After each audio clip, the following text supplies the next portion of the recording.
Mr. President, the Honorable William Samoei Arap Ruto, Prime Minister Raila Odinga, both co-principals of the NADCO process, ladies and gentlemen, I didn't find it easy to come in here this morning for various reasons, one of which was the barricading of the route to KICC. But I must thank the organizers for having brought it to KICC, because if it was a State House, Mr. President, it would even have been a little harder. The reason is simple.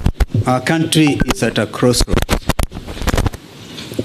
My colleague, Honorable Kimani Ichung'wah, has highlighted that both of you asked us to undertake the process of NADCO following the 2023 enactment of the finance bill and the riots that took place, where we lost people, 75 of them, property was destroyed, and the country was in a state of a shock.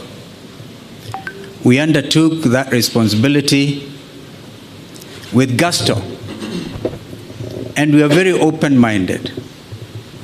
As Azimio la Umoja One Kenya, our number one topic was the high cost of living. But Kimani and the team on Kenya Kwanza convinced us that it was a government responsibility and the opposition had nothing to do with discussing the high cost of living. I hope that in the light of recent developments, my friend Kimani would have revised that thought. Because again, 2024, Finance Act and the riots, and again we have lost 41 young Kenyans. This time they came in the form of Gen Z, but they are Kenyans. They have a right to belong. In fact, they are carrying the national flags. They have done it better than we did when some of us nearly got killed. Mr. President, I want to urge that we look at our country afresh. There's no way we can wish away the Gen Z revolution. And if we were to begin to be honest with ourselves, perhaps we need now to go back to Bomas, because during the presentations, Kimani and Cheruyot may remember, and Wandai was deputizing me, that a lot of Kenyans wanted us to open this space. The space has been opened by Gen Z. I wish we had moved with speed. It has taken inordinate delay to get to where we are today, to get the first product out of NADCO.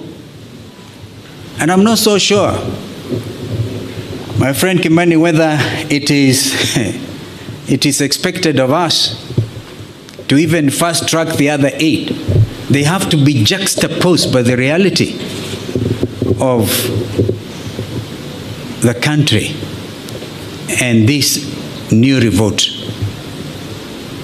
If we are not careful, all of us will get thrown out by the Gen Zs, because they say we have come of age. You say that we are leaders of tomorrow, we are leaders now. We can't wish them away. Therefore, I want to urge that we now look at the whole thing. For example, we have now set up the process of nominating new commissioners. We made it very clear that both you, Mr. President, Mr. Raila Odinga, the Prime Minister, will have to agree on, perhaps most importantly, on who becomes the chair of the new IEBC. That principle of consultation was inbuilt, and I thank my colleagues because we didn't have to struggle much to agree. But now is the time. The country is at a crossroads. Can we, for a beginning, even in order to bring the country to normalcy, can you, Mr. President, order the Inspector General of Police, if he doesn't resign, can he remove the police from the streets? Can the army get out of our streets and back to the barracks? I thank you.